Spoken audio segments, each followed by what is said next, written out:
Shalom, Javerín, bienvenidos a nuestra segunda instalación breve esta de Pardes Talmud con la primera sugya de la Gemara. Rabbi Meir, bienvenido. Muchas gracias, Don Juan. Aquí estamos para comenzar a estudiar esta vez la Gemara, la segunda parte. La primera parte que hemos estudiado ha sido la Mishnah. Ahora vamos a compartir la imagen. Lo que hemos estudiado hasta ahora, aquí estamos, ¿no? Brajot 2a, figura arriba. Nos recordamos que comenzamos con Mei Matai y hemos leído toda esta parte de aquí que va desde Mei Matai hasta donde está esta Gimel y esta Mem.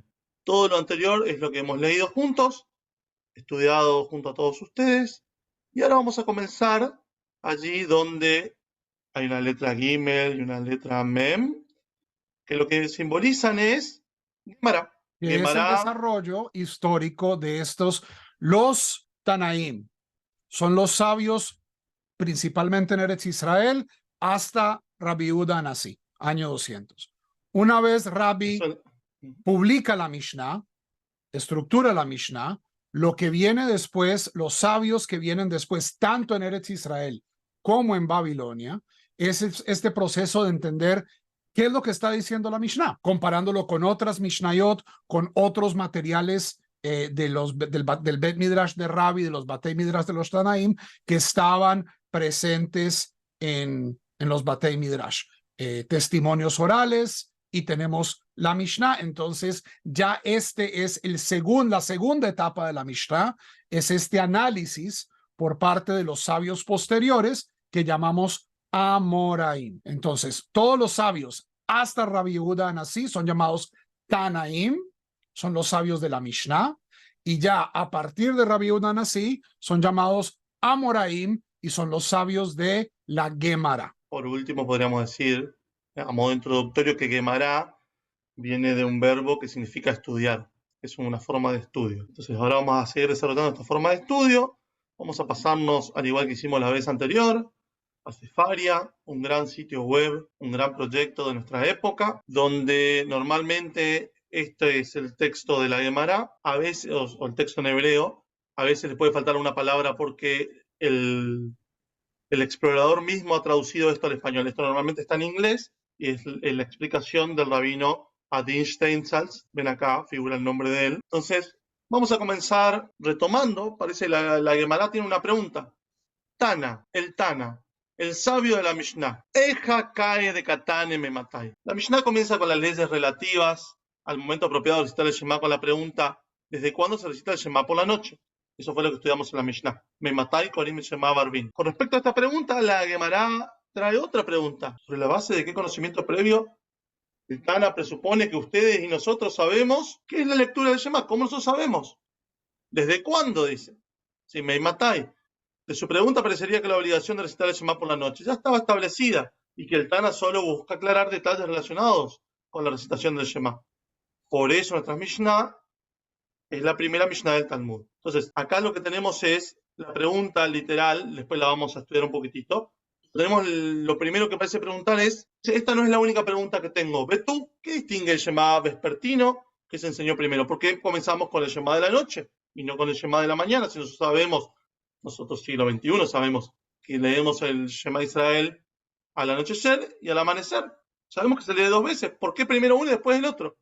Dejemos que el Tanya enseñe primero la recitación del Shema de la mañana. ¿Por qué no enseñó primero lo de la mañana? Dado que la mayoría de las mitzvot se aplican durante el día. O sea, es contraintuitivo comenzar con el Shema de la noche. La mayoría de la gente, el día comienza cuando se despiertan. ¿Por qué comenzamos con algo que es hacia el final de nuestro día? Aquí lo que la Gemara está haciendo es analizando las presuposiciones básicas de la Mishnah, en vez de simplemente decir, todos sabemos que hay que recitar el Shema y todos sabemos que hay que recitarlo en la mañana y en la noche. El Talmud no asume que nosotros sabemos eso, sino que dice, ¿de dónde? ¿De dónde la Mishnah saca estas presuposiciones? Sí, acá hay una explicación más del Rav Steinsaltz que dice, la mayoría de las mitzvot se aplican durante el día. Y el Tana debería comenzar enseñando el Shema de la mañana, antes de discutir el de la noche. Así como aprendemos primero sobre las ofrendas en el templo de la mañana, antes de aprender las de la noche. La Gemara ofrece una única respuesta a ambas preguntas. El Tana se basa en el versículo tal como está escrito. Hablarás de ellos cuando te sientes en tu casa y cuando camines por el camino, cuando te acuestes y cuando te levantes. Al enseñar primero las leyes del Shema vespertino, el Tana ha establecido que las enseñanzas de la Torá oral corresponden a lo que enseña la Torá escrita. Acá tenemos algo muy interesante, que el Rav Steinsaltz lo trae también en la versión en hebreo, que es que empecemos enseñando las cosas como funcionaban en la Torá, ¿sí? Porque acá está hablando de la creación del mundo, del Génesis, y dice, y fue la noche, o fue el atardecer, fue el Vayer, Vayeboker, Yom Echad, y fue el anochecer, y fue el amanecer, día 1. Así, dice Rav Steinsaltz, enlaza la tradición oral que estamos estudiando ahora, estudiando la Mishnah y la Gemara, con la tradición escrita de la Torá. ¿Sí? Es algo muy importante, digamos que las dos cosas están unidas como una sola. Las dos, en la concepción de nuestros Jajamim, las dos cosas fueron entregadas juntas, y simplemente que cada una tuvo un desarrollo después por su lado, una de modo escrito y otra de modo oral, bueno, hasta que en un momento se escribió nuestra tradición oral también. Basándose en la Torá escrita, el Tana enseña la ley oral. ¿Cuándo es el momento de recitar el Shema de acostarse? Como lo ordena la Torá, desde que entran los sacerdotes a participar de la Trumá. Así como la Torá escrita comienza con el Shema vespertino, también la Torá oral. O sea, nosotros tenemos Kumeja, al acostarte, al levantarte en el Shema de Israel, y tenemos el tema de la creación del mundo, que es lo que va a venir ahora, creo que me lo adelanté. Y además de eso, también fíjense cómo se enlaza, como hay en esta época de la Gemara, esto lo explicaba el Rav Juan la vez anterior, ya no existía el templo de Jerusalén. ¿Por qué se dan este tipo de caracterizaciones? ¿Sí? ¿Por qué vamos enseñando con cosas que tienen que ver con las ofrendas, si ya no había más ofrendas? Porque de algún modo no queríamos olvidarnos de nuestro pasado. Nuestro pasado seguía vivo en nosotros. De otra manera, pero seguía vivo. Es crear esos palacios en el tiempo. Si no tenemos espacios, si no tenemos palacios en el espacio, si nuestras comunidades no tienen un foco espacial, ya el templo había desaparecido, muchos Yehudim no estaban ya en Eretz Israel, estaban en Babilonia, en Egipto, en Roma, estaban desperdigados por el mundo. Si ya no tenemos un foco local, ¿cuál va a ser el foco? Va a ser un foco temporal. Va a ser un foco de la memoria, va a ser un foco del texto. Si ya no vamos a estar en el templo, vamos a estar en el Talmud, vamos a estar en la Mishnah, vamos a estar en la Torá, tanto oral como escrita. Y ahí sigue con otra cuestión. Sin embargo, hay otra posible explicación de por qué la Mishnah comienza con el Shema vespertino en lugar de con el Shema matutino. Si lo deseas, podrías decir, en cambio, que el Tana deriva la procedencia del Shema vespertino del orden de la creación del mundo, como está escrito, y fue la tarde y fue la mañana, día 1. Según este versículo, el día comienza con la tarde y no con la mañana. Esto lo aprendemos en el Génesis. Por ambas razones, será apropiado abrir la discusión sobre las leyes de la recitación del Shema con el Shema de la noche, y no con el de la mañana. Esta es otra explicación. Ahora vamos a volver sobre todo esto en un segundito. La primera pregunta, si es así, ¿por qué la anteúltima cláusula de la Mishnah, que aparece más adelante en el capítulo, enseña por la mañana uno recita 2 bendiciones antes del Shema y una bendición después, y por la noche recita 2 bendiciones antes del Shema y 2 después, con base al razonamiento anterior? La Mishnah debería haber enseñado primero la bendición recitada antes y después el Shema de la noche.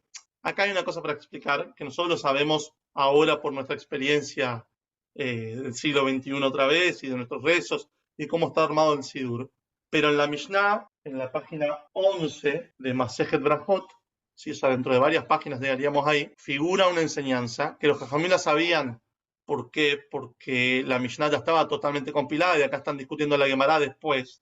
Entonces ellos ya conocían que había una Mishnah que decía que había bendiciones antes y después de la lectura del Shema. Si agarráramos un Sidur ahora, podríamos ver cuáles son y las conoceríamos. ¿Sí? Abat Olam, y luego también la segunda verajá previa. Tenemos tanto a la noche como a la mañana 2 verajot. A la mañana hay una sola verajá posterior y a la noche hay 2 verajot posteriores. Y ahí la cuestión sería, ¿por qué piensa enseñando lo de la mañana primero? Tendría que haber enseñado primero las verajot de la noche. Y ya establecimos que tanto la Torá escrita comienza con la noche, ¿cierto? Vayer, Vayboker, y fue tarde y fue mañana. Y habíamos dicho que la mitzvah de Shochveja Uvkumeja, cuando te acuestes y cuando te levantes, da una prioridad al ocaso, al fin del día. Si ya hemos establecido, si ya probamos que tanto la Torá escrita como la Torá oral comienzan por el Shema vespertino, ahora el Talmud toma esa presuposición y la voltea en su cabeza y dice, pero más adelante en la Mishnah vemos que comenzamos con el Shema de la mañana. Es decir, la Mishnah, ellos mismos están haciendo zancadilla, ellos mismos están buscando que sus respuestas sean consistentes con el resto del texto. Vamos a cerrar con esta última partecita del español y luego vamos a ir al texto puramente hebreo y vamos a seguir aprendiendo un poco más y vamos a repasar una vez más todas estas cuestiones. Entonces aquí dice, la Gemara responde, de hecho el Tana comenzó discutiendo las leyes relativas a la recitación del Shema vespertino, luego enseñó las leyes de la recitación del matutino. Una vez que ya estaba tratado el Shema de la mañana, explicó los asuntos del Shema de la mañana y luego explicó los asuntos del Shema de la tarde. Acá lo que viene a explicarnos la Gemara es que es como un orden, ¿no? Esto tiene un orden lógico que es, primero explicamos qué sucede con el Shema de la noche, luego el de la mañana. Cuando retomemos el tema del Shema de Israel, vamos a aprender primero lo de la mañana y después lo de la tarde. Es como un orden lógico para que se pueda uno recordar las cosas. Hay que entender también que la Mishnah era oral y había que tener una forma, digamos, una metodología que permita memorizar estas cuestiones. Y ese es un orden que también proviene, voy a compartir pantalla, Rabimir, que proviene del orden narrativo del Tanaj. Esto es algo, en español se llama un chiasmo, les enseño una palabra hoy, que viene de la letra griega chi, de donde viene nuestra X, que es una estructura A-B-B-A.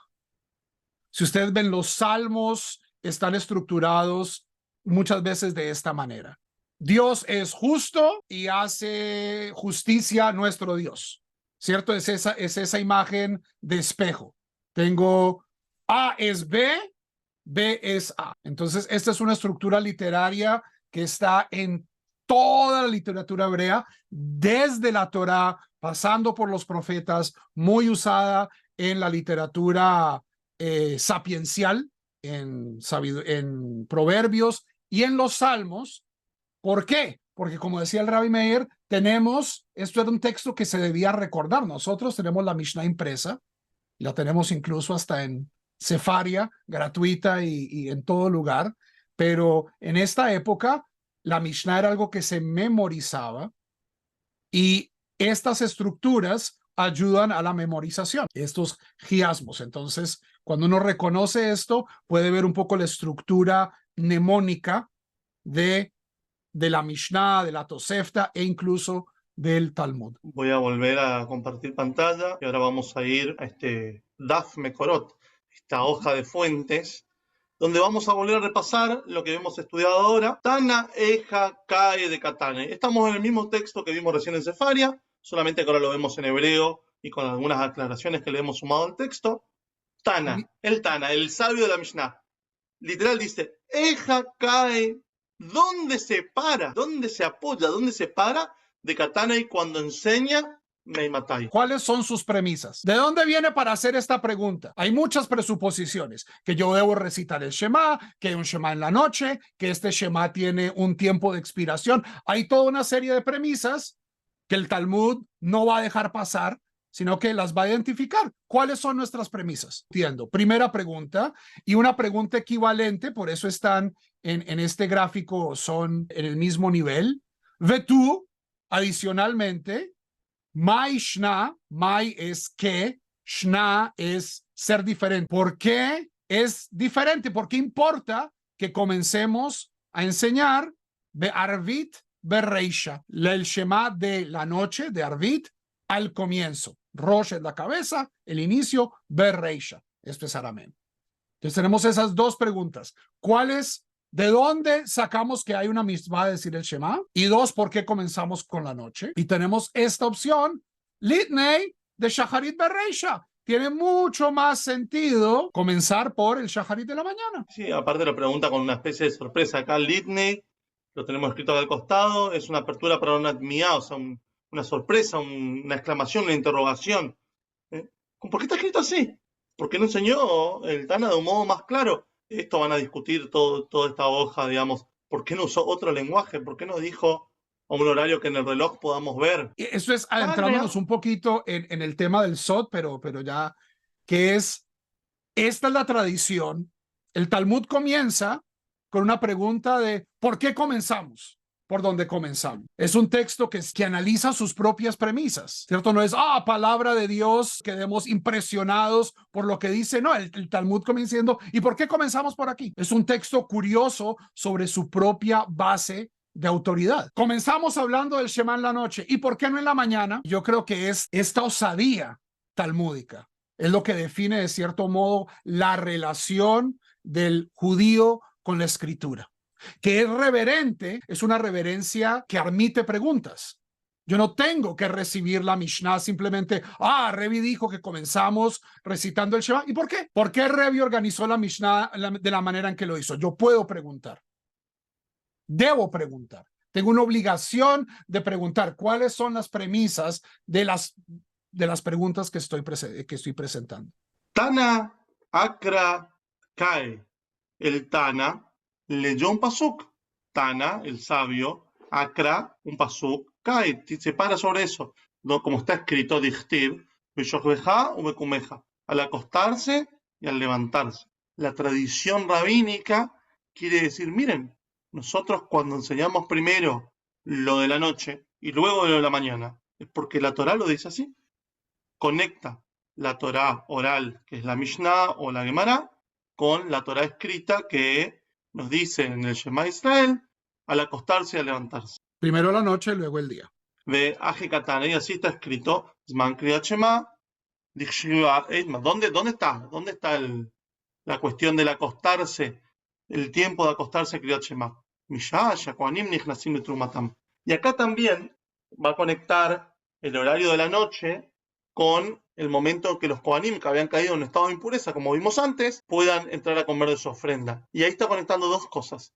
No solamente la Torá oral con la Torá escrita, sino que está conectando una situación de no templo, donde el templo de Jerusalén no existía, a una ley que existía cuando existía el templo.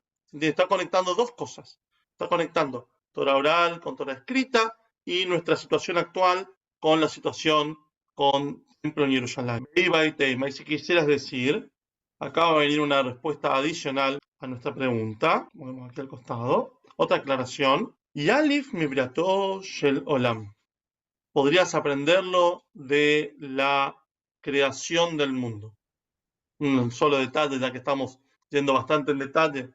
Yalif, si ustedes recuerdan la forma en cómo se dice el aula donde uno estudia hebreo en hibrid moderno, hoy cuando llega a la tierra de Israel le decimos ulpan, porque es la misma palabra, viene del mismo verbo, ¿sí? Y alif es aprender. Entonces podés aprenderlo de Briató Shel Olam, de la creación del mundo, del Génesis, como está escrito, Vayerev, Vayeboker, Yom Echad.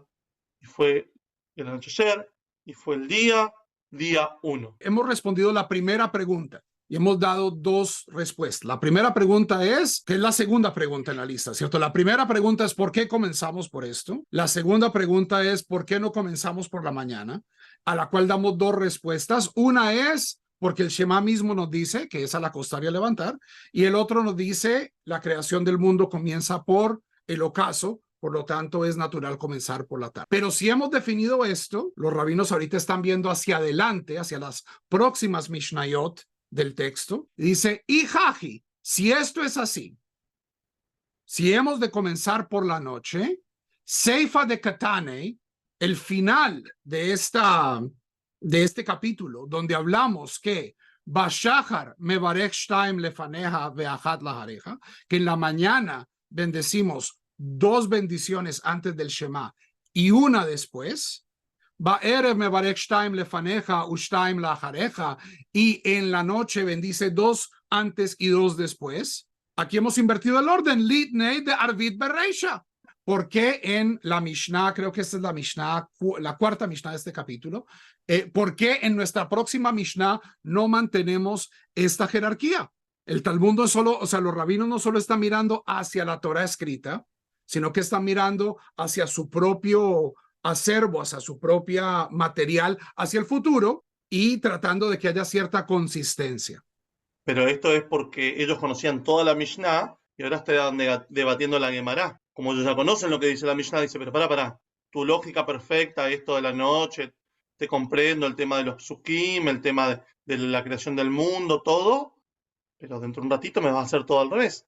Entonces ahora tenemos que explicar, y la explicación que esta voz se va a llamar el Stama de Gemara. Aquí no es uno de los Amoraim diciendo, no es Rabbi Yohanan, no es Resh Lakish, no es Rabba, no es Abaye.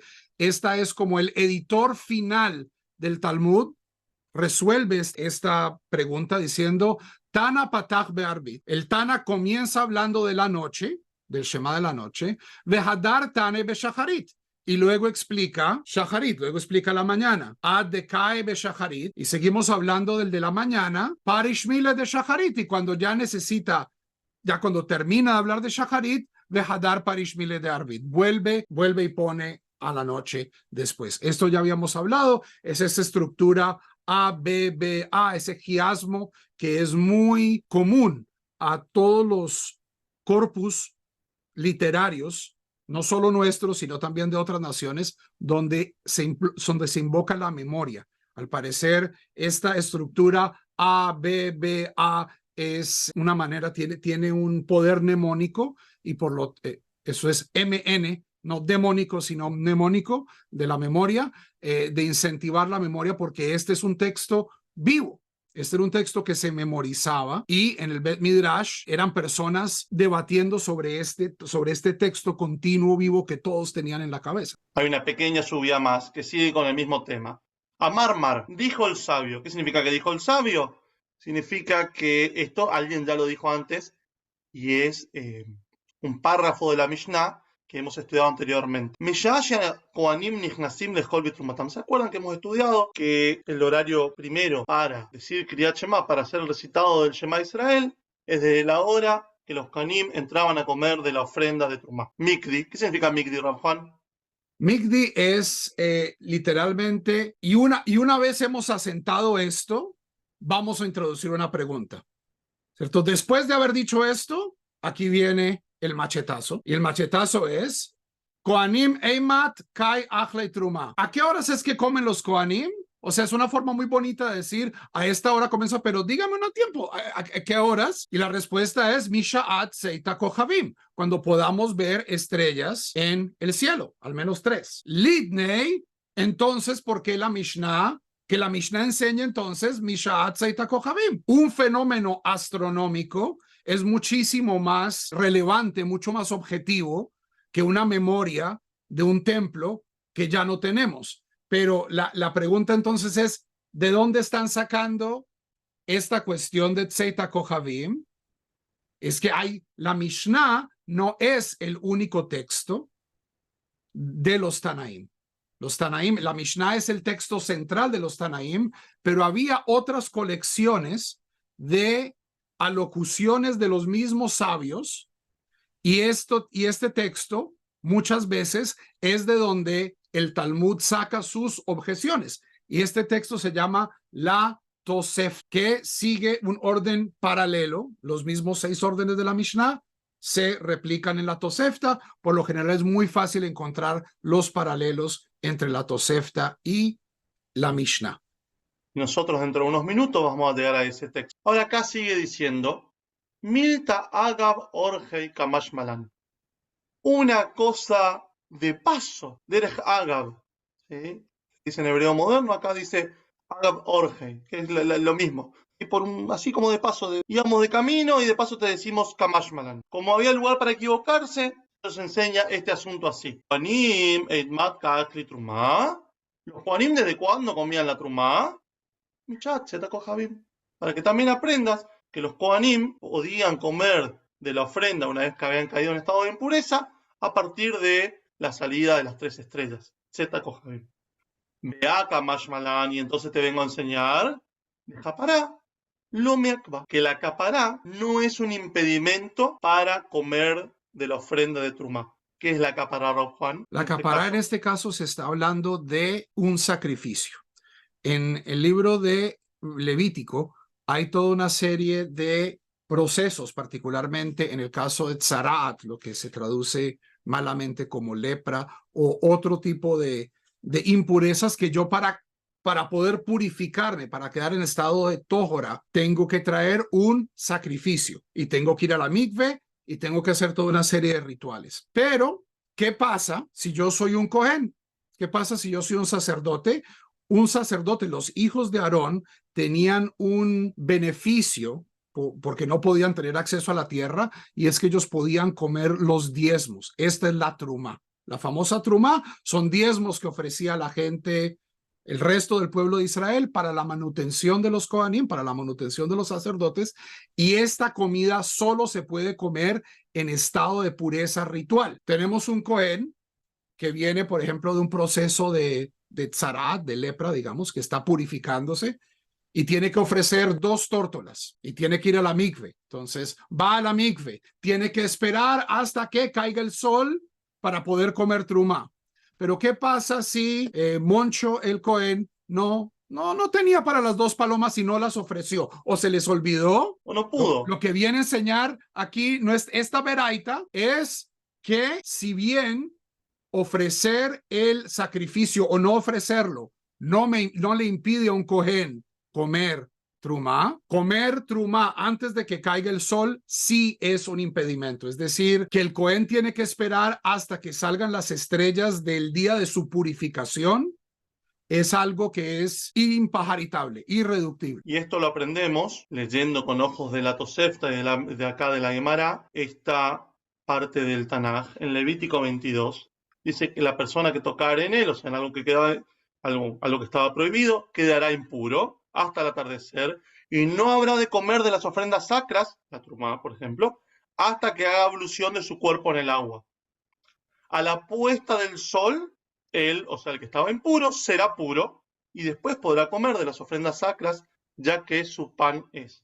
Que esto claramente hace referencia a lo que marcaba vos, Juan, de que el Cohen, la única forma que tenía de comer era a través de lo que recibía de las ofrendas, del diezmo que recibía de las ofrendas, porque él no tenía tierra para trabajar. Aquí viene la braita, cuando dice que Ditania, esto es, va a enseñar una braita, que muchas veces viene como una ayuda. Dice, Uba Shemesh Betaer, y vendrá el sol y quedará puro, que es lo que leímos recién en español. Biat Shimsho Meakvetó Milehol Vitrumá. Lo que impide, lo que es un impedimento para que él coma de la trumá, es que venga su sol. Que venga su sol significa que el sol se ponga para él, que termine el día, que salgan las estrellas. Y no es digamos, que él haya hecho todo el proceso de expiación a través de una ofrenda lo que le va a permitir comer o no de la trumá. Nos vamos a pasar a la Tosefta, porque la Tosefta nos va a permitir entender con qué texto dialogaban los Jajamim, que nosotros leemos en el Talmud. Pero si miramos la Tosefta, vamos a entender con qué texto dialogaban. Antes de entrar a qué es vamos a ver qué es la Tosefta frente a la Mishnah. Habíamos dicho que los Tanaim son sabios que están activos en Eretz Israel del año 50 antes de la era común hasta el año 200 de la era común. Estos se llaman Tanaim. Y los Tanaim, Rabbi Meir, Rabbi Akiva, Rabbi Ishmael, Hillel, Shammai, estos nombres que vamos a mencionar y que vamos a aclarar, están recogidos sus opiniones halágicas, es decir, lo que tiene que ver con cuestiones de comportamiento, están recogidos en 4 colecciones. La más importante es la Mishnah. La Mishnah es lo que forma la espina dorsal del Talmud, del resto de la tradición. Es el código más organizado y más reputado porque viene del Bet Midrash de Rabbi Yehuda Nasi, que no solo es un gran rabino, sino que es, ya habíamos dicho, una figura preeminente a nivel político en Eretz Israel. Hay otra colección que se llama la Tosefta. Por lo general, tradicionalmente se le achaca a Rabbi Hoshaya, aunque hay otras teorías, y la Tosefta es como el lado B de la Mishnah. Trata los mismos temas, a veces trae variaciones mínimas de lenguaje, pero cuando hay variaciones importantes de opinión, o cuando un jajam trae una opinión diferente, esta Tosefta también está en el Bet Midrash. Que no sea la Mishnah no significa que este material no estuviera ahí. Y es desde la Tosefta que muchas de las objeciones de los Amoraim y muchas de las preguntas de los Amoraim vienen es, bueno, pero si la Tosefta parece ser clara, ¿por qué la Mishnah presenta una manera más oscura? ¿O por qué la Mishnah contradice o parece contradecir a la Tosefta?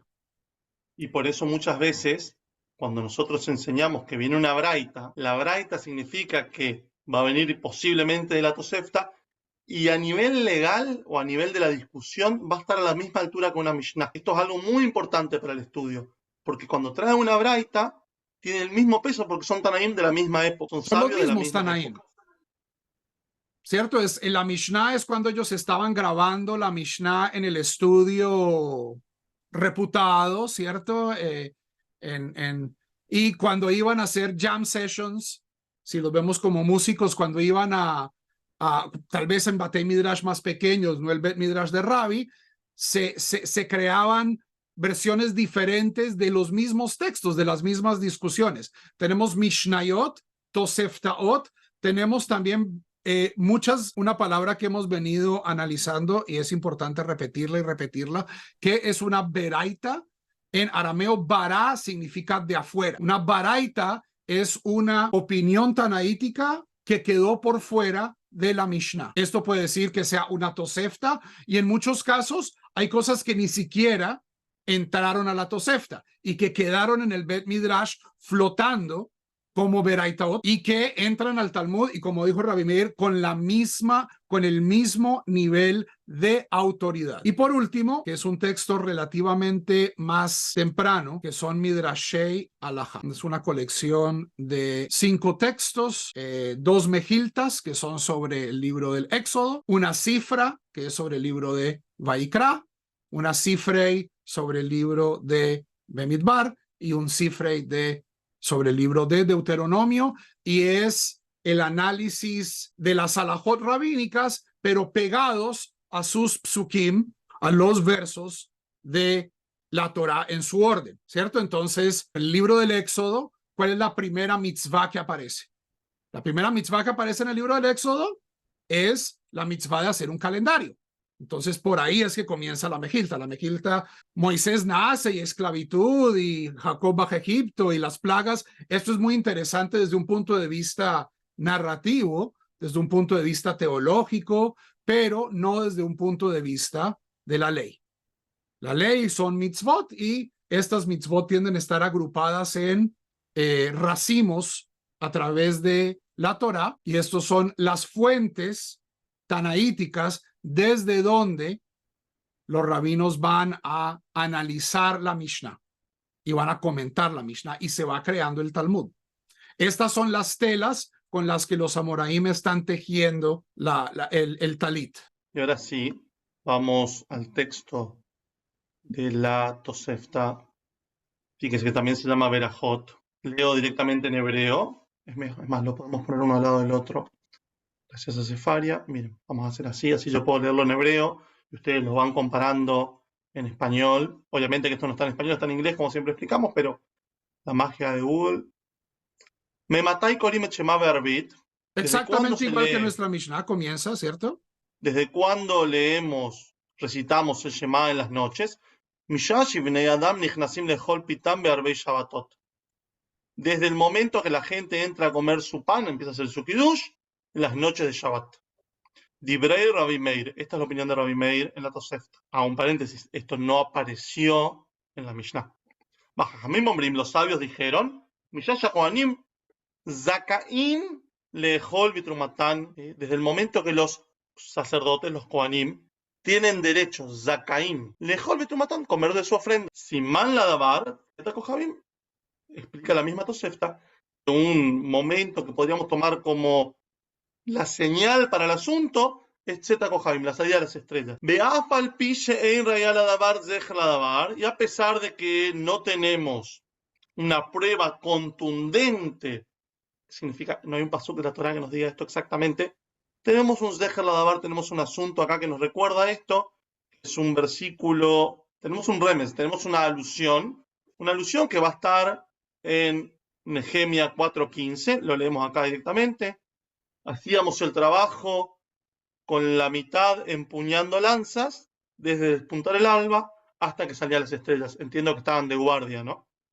Construyendo las murallas, y aquí se marca entonces Zeta Kohabim como el final del día y el comienzo de la noche. Entonces, la Tosefta aquí tiene cosas muy familiares. Vemos que esta noción de que el momento de decir el Shema está conectado de alguna manera con el templo y con los Kohanim, es la opinión de los Jajamim. Esto no lo sabíamos de la Mishnah. En la Mishnah simplemente esto aparece como una opinión generalizada, como una opinión universal. Y tenemos una opinión que no teníamos antes, que es la de Rabbi Meir. Rabbi Meir, habíamos hablado de Rabbi Eliezer y Rabbi Yoshua, son de la tercera generación. Rabbi Meir es de la quinta generación, 50 años después. Él es discípulo de Rabbi Akiva. Tiene una idea muy diferente y es, ¿qué me sirve más a mí? ¿Saber a qué horas como yo Shabbat, la mayoría como Shabbat todos los viernes, o los Kohanim comiendo en el templo? ¿Cierto? Para cuando llega Rabbi Meir, el templo ya lleva 100 años destruido. Rabbi Meir necesita algo un poco más aterrizado. La mayoría de los judíos incluso ya no viven en Judea, ya no viven en Jerusalén, sino que viven en la Galilea, viven en la diáspora, viven en Babilonia, donde la memoria del templo es menor. Pero es justamente cuando vemos la elección que hace la Mishnah y el Talmud, es no, vamos a dejar ahí a los Kohanim, a pesar de tener una forma más fácil de decirlo, que es simplemente el Shema se puede decir desde que salen las estrellas. Eso hubiera sido la forma más objetiva, más limpia, más... Discusión también, ¿no? Sí. Como que se podrían haber ahorrado la discusión, así hubiéramos ahorrado 5 o 7 líneas de discusión por lo menos. Pero viene esta filosofía, que es yo creo una filosofía educativa judía, no solo talmúdica, sino judía, de la densidad del contenido. Si yo te puedo explicar, si yo te puedo enseñar a ti 3 cosas con la misma clase, ¿para qué te voy a dar 3 clases donde te enseño una sola cosa? Esa es la presunción que tienen los rabinos del Talmud desde la primera hoja hasta el final. Es Rabbi y sus colegas en su santidad, en su Kedushá, pusieron toda la información que necesitábamos en este texto.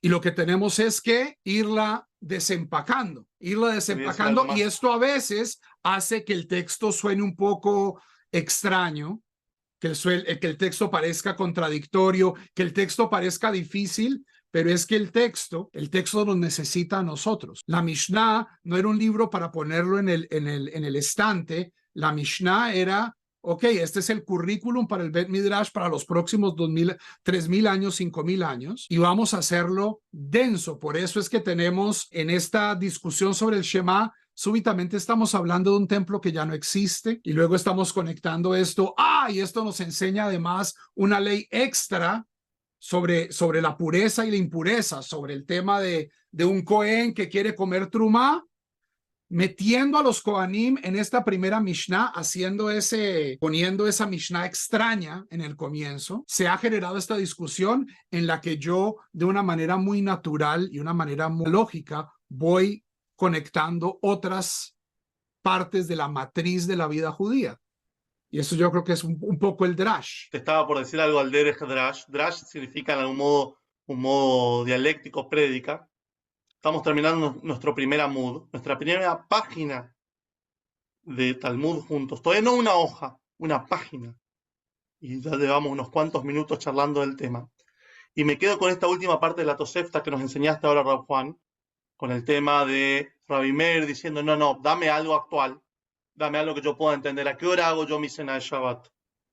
Y los otros diciendo, los Jajamim diciendo, vos comés tu hora de Shabbat a la hora que comés. Pero no te olvides que nosotros conectamos esto con cosas muy importantes que siempre hemos tenido muy presentes, como el templo, el sagrado templo de Yerushalayim, el Bet HaMikdash. Entonces, me parece a mí que en este estudio que venimos realizando y que ahora estamos cerrando por hoy, podemos decir que vamos a encontrarnos con cosas actuales y vamos a tener que pedirle a nuestra Neyamá paciencia, ¿sí? Tener una paciencia espiritual de ir encontrando incluso en cosas que nosotros no conocimos físicamente, como el caso del Bet HaMikdash, mensajes para nosotros, mensajes para nuestro día a día, y eso es lo que intentamos hacer acá desde Pardesa Talmud.